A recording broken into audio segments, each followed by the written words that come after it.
बिस्मिल्लाहिर्रहमानिर्रहीम। ये डिज़ाइन हम बना रहे हैं तो हम तीन तीन सुतर हम काटेंगे इससे। तो तीन तीन सुतर पे निशान लगाया। निशान लगाने के बाद बेन के लिए हम इसी बेन को फोल्ड करके इसी पर यूँ लाइन खींचेंगे, क्योंकि यहाँ इस तरह का लाइन खींचना सफाई के साथ आता है। अभी इसको हम रखेंगे 1.25 इंच, मेरे ख्याल में 1.5 इंच भी काफ़ी है। तो इसको मैं कर लूँगा 1.5 इंच। यहाँ पर हल्का सा ये क्रॉस करूँगा मैं।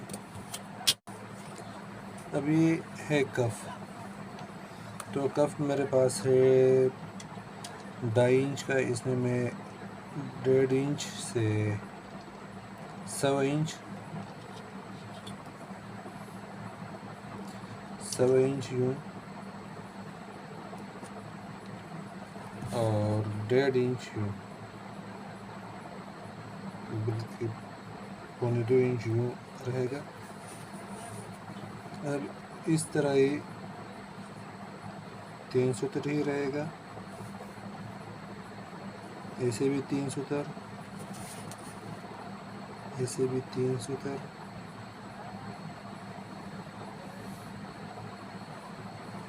और यहाँ भी 3 सुतर। निशान लगा, लाइन खींच लेंगे स्केल के साथ।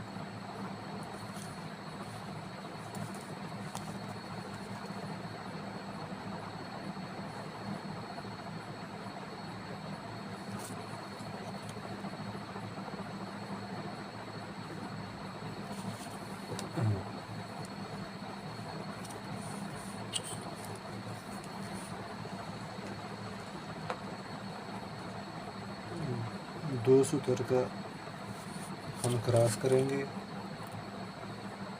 तो ये 2 सुतर पे क्रॉस होगी। यह भी हम 2 सुतर पर क्रॉस करेंगे, तो ये भी 2 सुतर के हिसाब से हो गया क्रॉस। बिल्कुल इसी तरह हम सब निशान लगाएंगे, दूसरे कफ पर भी और फ्रंट पट्टी पर भी। फिर इसको हम काट,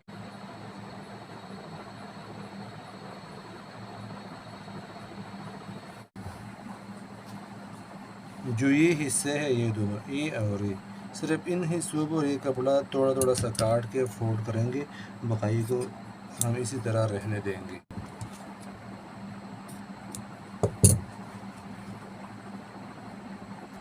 ये मैंने बुकरम के ऊपर फोल्ड किया।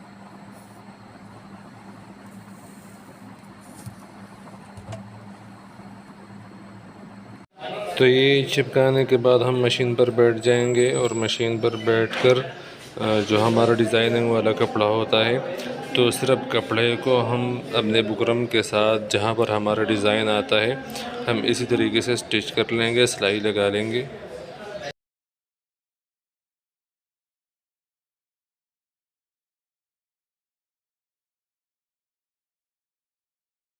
फिर सिलाई लगाने के बाद जो एक्स्ट्रा कपड़ा है इसको काट लेंगे यूँ। अब इस छोटे से पार्ट को हम इस तरह से चिपका देंगे। अब जो इनके बीच में ये खाली जगह आ रहा है, तो इसके लिए हम एक दूसरा बुकरम काट के तो वो ऊपर लगा लेंगे। जैसे मैं ये काट रहा हूँ, यहाँ भी आएगा, बल्कि मैं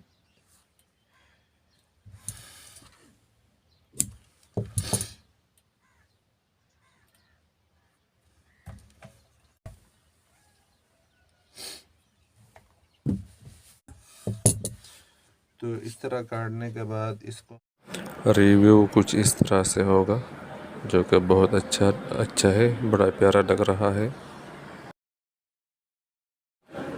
तो हमारी पट्टी और बेन और दूसरा कफ वो भी इसी तरीके से हम उनका छोटा पार्ट जो पार्ट हमने काटा हुआ है पहले से, वो हम इसी तरीके से लगा लेंगे। और फिर जो है ना बकाया हमारे पास तो वही तरीका है जो हम सिंपल आम कपड़ों में यूज़ करते हैं, कफ लगाने का या फ्रंट पट्टी लगाने का या बेल्ट लगाने का। तो बिल्कुल इसी तरीके से हम तमाम तर पट्टियाँ लगा लेंगे।